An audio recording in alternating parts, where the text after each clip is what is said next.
That's all I can say.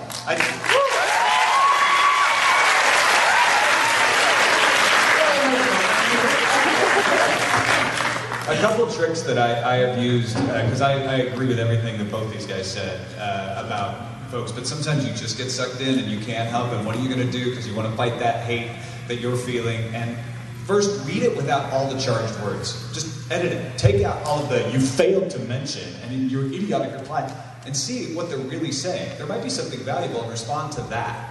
And say, oh, that's a really good point. And what's amazing is when you respond, all of a sudden you become a real human being. And they respond, oh, I'm sorry, my first response was kind of jerky, but, you totally turn the tables. If you take all that stuff out and there's nothing left, then there's nothing left. And if you just can't stop, one trick I gave Veronica a long time ago is write your response and then delete it. And that just gets it out of your head. But don't send it. Just ignore them. They'll go away. I send it too often.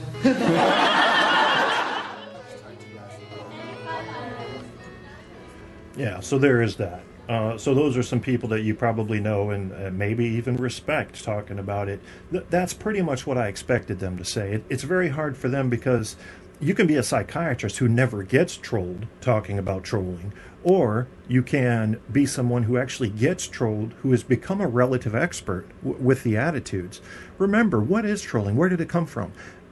Back in the 1930s, 1940s in America, nobody trolled anybody. Even in letters to the editor, it was very professional. And what's the difference between what happened just after that and now is class. Because after then, people did start disagreeing fairly often with government officials, with the editors of papers, and these letters started to get published, and kudos to the papers for publishing them. However, what changed was class.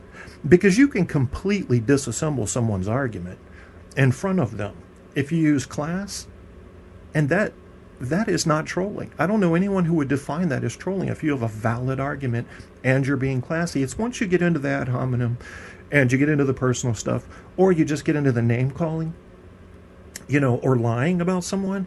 Like there's somebody right now on Rick's show, Lulz Talk Radio. I don't know what this guy or girl is. It might be Goofy, for all I know. But all they can do is strike out because they got nothing. They got nothing to offer.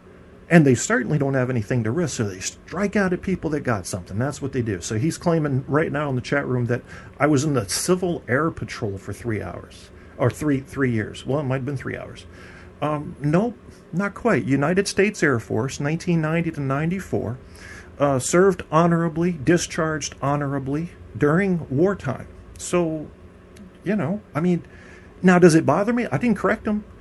I didn't correct him in the chat room. He's still over there talking shit in Rick's chat room, which I'm going to go over. I didn't even know his show was on, or I would have been over there, which I'm going to go over soon after we do this show.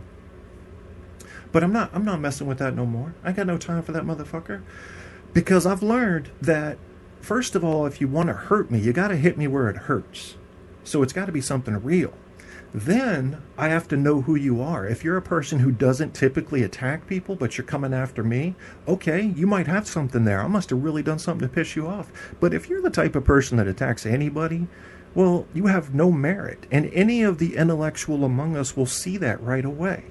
This is what a troll is. It's a little fucking small person hiding under a bridge, 3 billy goats gruff. They're going to come out and they're going to growl at you and they're going to spit the venom and they're going to want to try to break you down in any way they can because they are miserable. Just as Will Wheaton just said, fucking miserable.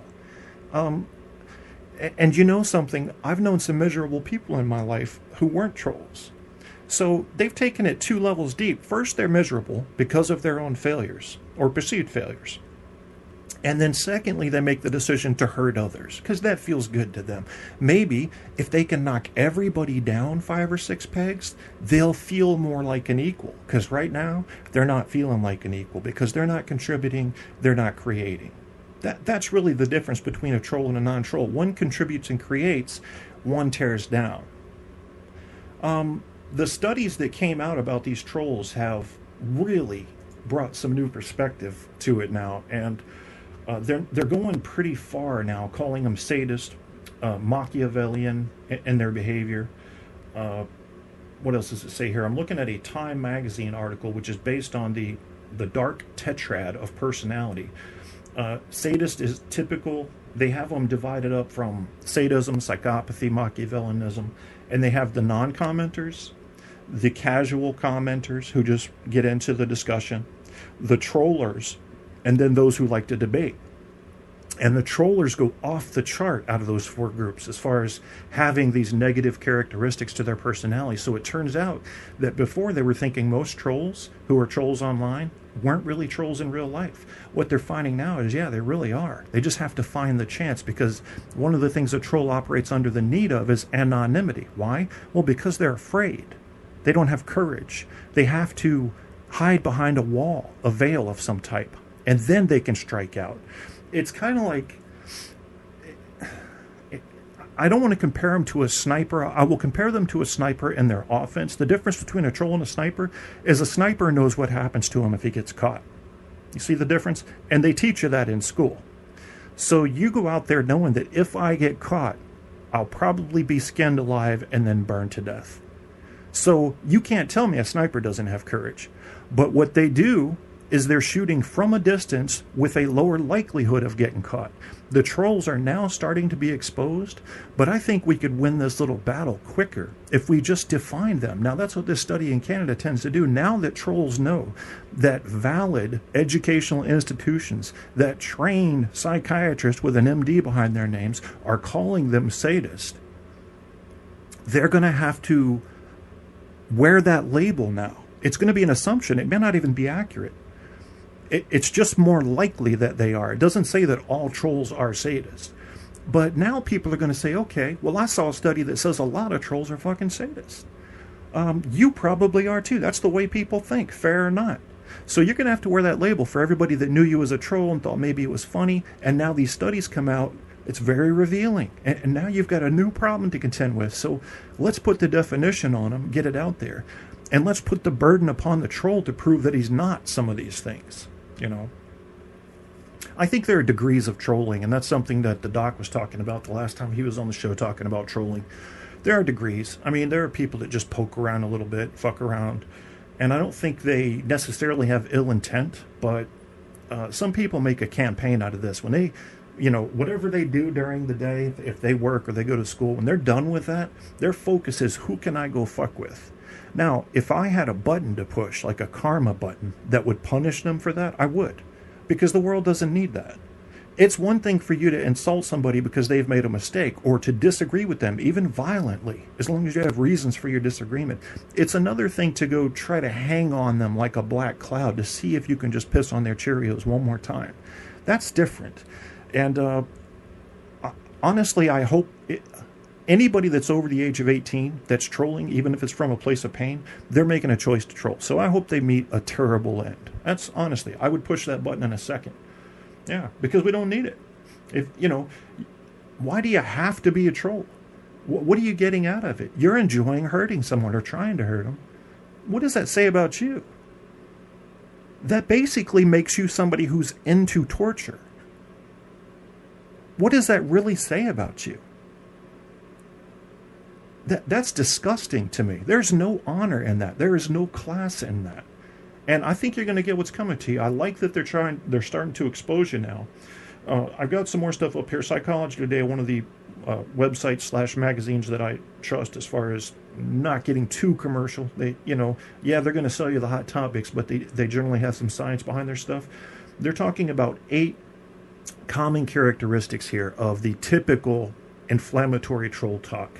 One that a troll needs is anonymity. I've already explained that to you. They gotta hide. They cannot do it out there in public with their own name or person at risk. Gotta hide. 2, perceived obscurity. This is where they say they believe that their expressions are still relatively private. If Henry is commenting on the site of his small hometown paper in Kentucky, for example, he may feel less obscure than if he comments on a story in the Washington Post site. Even though both comments are tied to his name, the poster thinks that people that matter in life really won't notice the Washington Post comment, and that the people who do see it and comments just faceless masses he'll never encounter offline. Whereas you do that in your hometown paper, people are going to know what you said. So you'll notice that. Another one, Perceived majority status. The spiral of silence theory, if you haven't heard of this one, listen up, suggests that when people think that they are in the majority of a certain setting, they will more freely express their opinion than those who see themselves as in the minority and may fear social ostracism if they express an unpopular opinion. Thus, although individuals may not make sexist or racist comments offline, they may feel it's okay to do so in particular online settings because they think their opinion is the prevalent one there. So you're getting a little bit of groupthink there. That gives them yet another feeling of safety, being in the majority or believing they're in the majority. Number 4, social identity salience. The social identity model of de-individuation effects, commonly referred to as the SIDE model side, suggests that online social identity sometimes means more than our individual identity. Sarah might be a nice civil person offline, but when she goes online to talk about her favorite soccer team, she may behave like a hooligan and hurl insults at opponents and their fans. This is also seen in political discussions in which people start responding like a group member based on political, national, ethnic, religious, or other identity or affiliation. The process of de-individuation is known in more extreme forms as mob mentality. You stop seeing yourself as an individual and act more in line with the group.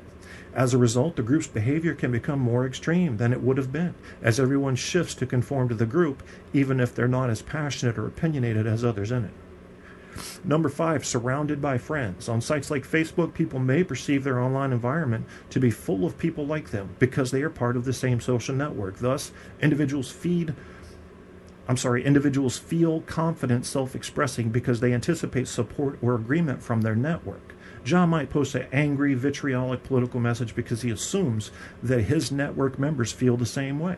He might even do so to earn likes or other expressions of agreement from his friends, but our social media networks are often more heterogeneous than we think. Privacy settings determine how broadly our posts may be read, and sometimes they reach to friends of friends, people we may not even know. Further, our comments can easily be shared outside of our immediate network. Thus, although we feel we are surrounded by people who agree with us, aka friends, there actually may be many who disagree or find the comments hurtful, insulting, or offensive. 3 more to go. 6, desensitization. You know what this is. It's seeing something over and over, so you stop caring about it. 7, personality traits. Some individuals are outspoken by nature. Others tend to think that they are morally superior to others. Others tend to think that they are morally superior to others. And some just enjoy making other people uncomfortable or angry. Any of these traits may drive individuals to express themselves online without a filter. Personality traits such as self-righteousness and social dominance orientation, in which you think some social groups, typically yours, are inherently better than others, are related to expressing intolerance. Others are hardcore believers who will express their opinions no matter what because they believe their opinion is infallible. And number 8 is perceived lack of consequences. Social exchange theory suggests that we analyze the cost benefits of our communication and relationships. All in all, these factors precede the belief that the benefits of expressing oneself outweigh any cost. Anonymity and obscurity suggests you won't be personally responsible. Perceived majority status, social identity salience, being surrounded by friends means you believe that even if some people are upset or angry, you have more or more important people on your side. May make offending or losing friends not seem like a real consequence because those friends aren't really worth it if they can't handle the, quote, truth, unquote, or they aren't really friends if they don't agree with you and tolerate you. So you want to talk about hypocrisy. There's a lot of hypocrisy going on with the thought process and behaviors of a troll. This was a fairly mild attack on trolls, and this is... Sometimes I think psychiatrists and psychologists are afraid to push too hard. Depends on who they are, depends on their personality. Because they don't want anybody to ever say, well, I read this article and I committed suicide. You know, it's that thing. Don't incite extreme action. Never incite extreme action. A psychologist is there to listen and to help, to diagnose and to heal. Never to push someone too extremely in any direction. So that's a typical kind of a... They don't talk about that, but that's what they teach in school. You be passive, you listen, you become more of a canvas in the room with an artist rather than a person in a room with another person. Let them paint their picture all over you, and then you digest the picture and see what it means. That's the prevalent attitude that I found in psychology when I studied it. Let's see what else we got here. I think we've got one more clip I want to play about this, then I'm going to go over to Rick's show. So you guys.